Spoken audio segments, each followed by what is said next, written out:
1 Samuel അദ്ധ്യായം 28. അക്കാലത്ത് ഫിലിസ്ത്യർ ഇസ്രായേലിനോട് യുദ്ധം ചെയ്യാൻ സേനകളെ ഒരുക്കി. അക്കീഷ് ദാവീദിനോട് പറഞ്ഞു, നീയും അനുയായികളും എന്നോടൊത്ത് യുദ്ധത്തിന് പോരണം. ദാവീദ് അക്കീഷിനോട് പറഞ്ഞു, ശരി, അങ്ങയുടെ ദാസന് എന്ത് കഴിയുമെന്ന് അങ്ങേക്ക് കാണാം. അക്കീഷ് ദാവീദിനോട് പറഞ്ഞു, കൊള്ളാം, നീ എന്നും എൻ്റെ അംഗരക്ഷകനായിരിക്കും.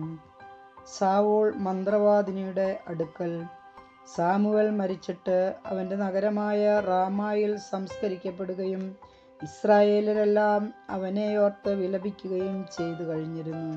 സാവൂൾ എല്ലാ മന്ത്രവാദികളെയും ആഭിചാരകരെയും നാട്ടിൽ നിന്ന് പുറത്താക്കുകയും ചെയ്തിരുന്നു. ഫിലിസ്ത്യർ ഒരുമിച്ചുകൂടി ശൂനേമിൽ വന്ന് പാളയമടിച്ചു.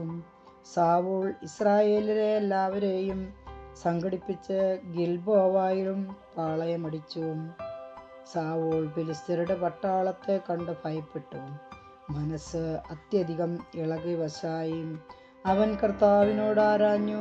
പക്ഷേ കർത്താവ് സ്വപ്നത്തിലൂടെയോ ഊറീമിലൂടെയോ പ്രവാചകന്മാരിലൂടെയോ ഉത്തരം നൽകിയില്ല.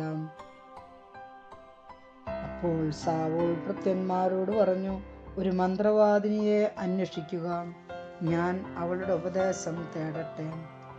എൻദോറിൽ ഒരു മന്ത്രവാദിനി ഉണ്ടെന്ന് ഭൃത്യന്മാർ പറഞ്ഞു.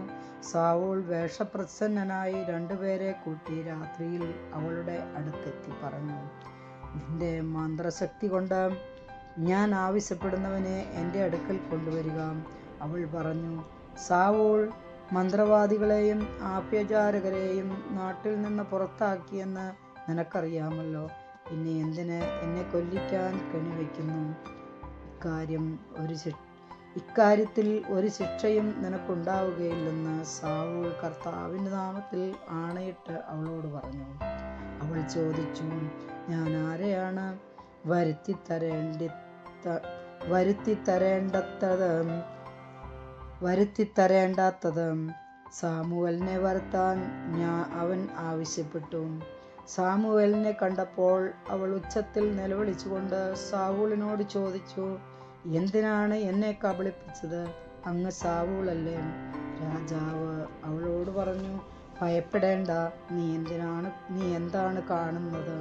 അവൾ പറഞ്ഞു, ഒരു ദേവൻ ഭൂമിയിൽ നിന്ന് കയറി വരുന്നതായി ഞാൻ കാണുന്നു. അവൻ വീണ്ടും ചോദിച്ചു, അവൻ്റെ രൂപമെങ്ങനെ? അവൾ പറഞ്ഞു, ഒരു വൃദ്ധനാണ് കയറി വരുന്നത്, അങ്കി ധരിച്ചിരിക്കുന്നു. അത് സാമുവേലാണെന്ന് സാവൂളിന് മനസ്സിലായി. അവൻ സാഷ്ടാംഗം വീണു വണങ്ങി. സാമുവേൽ അവനോട് ചോദിച്ചു, നീ എന്നെ വിളിച്ചു വരുത്തി ശല്യപ്പെടുത്തിയതെന്തിന്? അവൻ പറഞ്ഞു, ഞാൻ വലിയ പ്രതിസന്ധിയിലാണ്. ഫിലിസ്ത്യർ എനിക്കെതിരായി യുദ്ധം ചെയ്യുന്നു. ദൈവമാകട്ടെ എന്നിൽ നിന്നകന്നുമിരിക്കുന്നു. അവിടുന്ന് പ്രവാചകന്മാരിലൂടെയോ സ്വപ്നത്തിലൂടെയോ എനിക്കുത്തരം നൽകുന്നില്ല. അതുകൊണ്ട് ഞാൻ എന്തു ചെയ്യണമെന്ന് പറഞ്ഞു തരേണ്ടതിനാണ് അങ്ങയെ വിളിപ്പിച്ചത്. സാമുവേൽ പറഞ്ഞു, കർത്താവ് നിന്നിൽ നിന്നകന്ന് നിനക്കെതിരായിരിക്കെ എന്തിനാണ് എന്നോട് ചോദിക്കുന്നത്? എന്നിലൂടെ അരുളി ചെയ്തതുപോലെ കർത്താവ് പ്രവർത്തിച്ചിരിക്കുന്നു. അവിടുന്ന് രാജ്യം നിന്നിൽ നിന്നെടുത്ത് നിന്റെ അയൽക്കാരനായ ദാവീദിന് കൊടുത്തിരിക്കുന്നു. കർത്താവിൻ്റെ സ്വരം നീ ശ്രവിച്ചില്ല.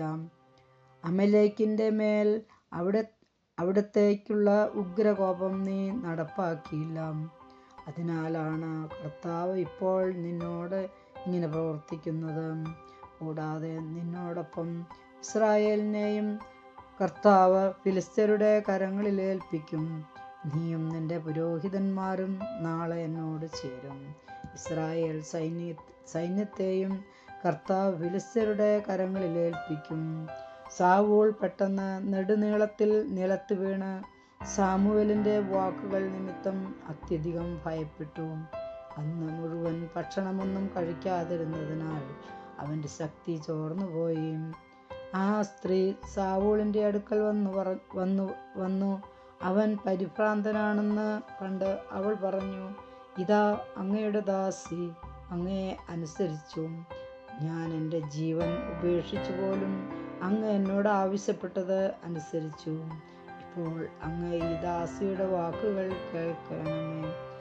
ഞാൻ ഒരു കഷ്ണം അപ്പം അങ്ങോട്ട് തരട്ടെ. യാത്രയ്ക്ക് ശക്തി ലഭിക്കാൻ ഞാൻ ഒരു കഷ്ണം അപ്പം അങ്ങേക്ക് തരട്ടെ. യാത്രയ്ക്ക് ശക്തി ലഭിക്കാൻ അങ്ങത് ഭക്ഷിക്കണം. അവൻ അത് നിരസിച്ചു. അവൻ്റെ ഭൃത്യന്മാരും അവളോടൊപ്പം രാജാവിനെ നിർബന്ധിച്ചു. അവരുടെ വാക്ക് കേട്ട് അവൻ നിലത്ത് നിന്ന് എഴുന്നേറ്റ് കിടക്കയിലിരുന്നു. അവളുടെ വീട്ടിൽ മെഴുത്ത ഒരു പശുക്കിടാവുണ്ടായിരുന്നു. അവൾ തിടുക്കത്തിൽ അതിനെ കൊന്ന് പാചകം ചെയ്തു. മാവ് കുഴച്ച് പുളിപ്പില്ലാത്ത അപ്പവും ചുട്ടു. അവൾ അത് സാവൂളിനും ഭൃത്യന്മാർക്കും വിളമ്പി. അവർ ഭക്ഷിച്ചു. ആ രാത്രിയിൽ തന്നെ അവർ തിരിച്ചുപോയി. കർത്താവിൻ്റെ വചനം.